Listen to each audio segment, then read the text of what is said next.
ఈ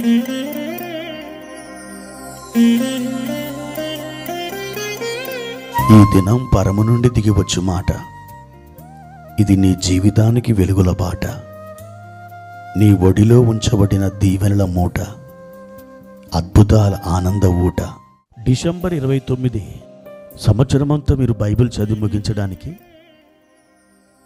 మీరు చదవలసిన లేఖన భాగం ఉదయం జకర్యా గ్రంథం 8 నుండి 12 అధ్యాయముల వరకు, సాయంత్రం ప్రకటన 20వ అధ్యాయము. ప్రియమైన దేవుని బిడ్డలారా, ఈ ఉదయకాల సమయంలో ప్రభు కృప మీకు తోడై ఉండునుగాక. ఎలా ఉన్నారు? బాగున్నారు కదూ? ప్రభు యొక్క సన్నిధి ఎల్లప్పుడూ నీతోనే ఉంటుందని మీరెన్నడూ మర్చిపోవద్దు. ఎందుకనంటే నా సన్నిధి నీకు తోడుగా వచ్చును అని మోషేతో చెప్పిన దేవుడు ఈ ఉదయకాలం మీ చేతులు పట్టుకొని ఇదే మాట మీతో మాట్లాడుతున్నాడు. నా బిడ్డ, నా సన్నిధి నీకు తోడుగా ఉంది గనక నువ్వు ఏమాత్రం పిరికితనానికి, భయానికి గురి కావద్దు. నేను నీతో ఉండి నిన్ను చేర్చవలసిన చోటికి చేర్చే ఒక బాధ్యతను కలిగి ఉన్నాను. అయితే నీవు నా వైపే చూడాలి, నా మీదనే ఆనుకోవాలి, నా తట్టే నువ్వు తిరగాలి. అప్పుడు కృప వెంబడి కృప నీకు నేను అనుగ్రహించుదును అని నీ ప్రభు వాగ్దానం చేస్తున్నారు. ప్రియా దేవుని బిడ్డలారా, ఈ ఉదయకాలం దైవవాక్యాన్ని చదువుకుందాం. కీర్తనలు 1:3. అతడు నీటి కాలువల యోరను నాటబడినదై ఆకువాడక తన కాలమందు ఫలమిచ్చు చెట్టు వలె నుండును. అతడు చేయునదంతయు సఫలమగును. ప్రియమైన దేవుని బిడ్డలారా, ఈ సంవత్సరం చివరి దినాల్లో ఉన్న మనకి ప్రభువారు అద్భుతమైన వాగ్దానం ద్వారా మాట్లాడుతున్నారు. ఆయన ఏమంటున్నాడు?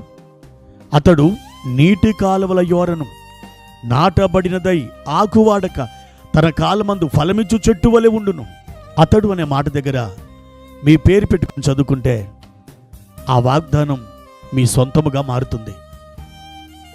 దేవుడు మీరు సఫలమగునట్లుగా చేయబోతున్నాడు. మీ కార్యములు సఫలమవుతాయి. సఫలము అనగా విజయవంతము, సఫలము అనగా వర్ధిల్లడం అని అర్థం. ప్రియ దేవుని బిడ్డలారా, మీ కార్యములు విజయవంతం కాబోతున్నాయి. మీరు నానాటికి వర్ధిల్లబోతున్నారు. ఎందుకనంటే ఆయన మిమ్మల్ని నీటి కాలువల యోరను నాటాడు కనుక మీరు 30 కాదు, 60 కాదు, 100 మీరు సఫలం కాబోతున్నారు. అనగా 100 మీరు వర్ధిల్లబోతున్నారు. 100 మీరు విజయాన్ని సాధించబోతున్నారు. మీరు సఫలులు, అంతేకాని విఫలులు కాదు. మీరు జయమునందువారు కానీ అపజయమునందువారు కాదు. ఎందుకనంటే మిమ్మల్ని నాటింది నీటి కాలువల యోరను కనుక. ప్రియ దేవుని బిడ్డ, నీవు తప్పకుండా నీ ప్రయత్నములలో నీవు వర్ధిల్లుతావు. నీవు అనేకులకు దీవెనకరంగా మారుతావు.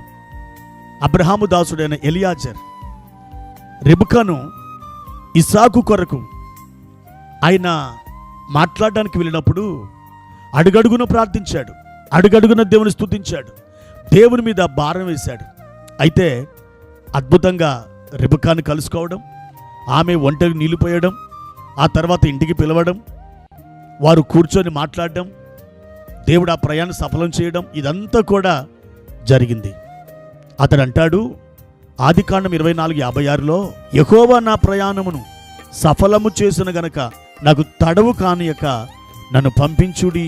దేవుడు ఆయన ప్రయాణాన్ని సఫలం చేశాడు, అంటే విజయవంతం చేశాడు. నాకు తడవు కానియకండి, నన్ను పంపించండి, రెబెకాను నాతో కూడా పంపించండి. ఈ విధంగా అతడు తన ప్రయాణములో సఫలము కావడానికి కారణం అడుగడుగున ఆయన చేసిన ప్రార్థన, అతడు చేసిన స్తుతి, అతని యొక్క నమ్మకత్వం, అతడు దేవుని మీద ఆధారపడినటువంటి విధానం, ఇదంతా కూడా ఒక విజయానికి అతన్ని తోడుకొని వెళ్ళింది. ఈ ఉదయకాలం మీరు కూడా అలాగే చేయండి. తప్పకుండా మీరు మీ మార్గములో, మీ ప్రయత్నములలో మీరు సఫలులు అవుతారు. అనగా విజయశాలులై దేవుణ్ణి మహిమపరుస్తారు. అట్టి కృప ప్రభు మీకు అనుగ్రహించునుగాక. ప్రార్థన. ప్రేమ కలిగిన తండ్రి, మహోన్నతుడా, ఆశ్చర్యకరుడా, నీటి కాలువల యోరను మమ్మల్ని నాటిన తండ్రి, మీ ఘనమైన నామానికి వందనాలు. ప్రభువా, ఈ ఉదయకాల సమయంలో మేము నూరంతలుగా ఫలించడానికి, సఫలులు కావడానికి మాకు సహాయం చేయండి. మీ నామానికి మహిమ తెచ్చుకోనండి. మా ప్రియులను నూతన సంవత్సరంలో అత్యద్భుతంగా ఆశీర్వదించి వారు కోరిన రేవుకు నడిపించుమని యేసు నామములో అడిగి వేడుకుంటున్నాము తండ్రి. ఆమెన్.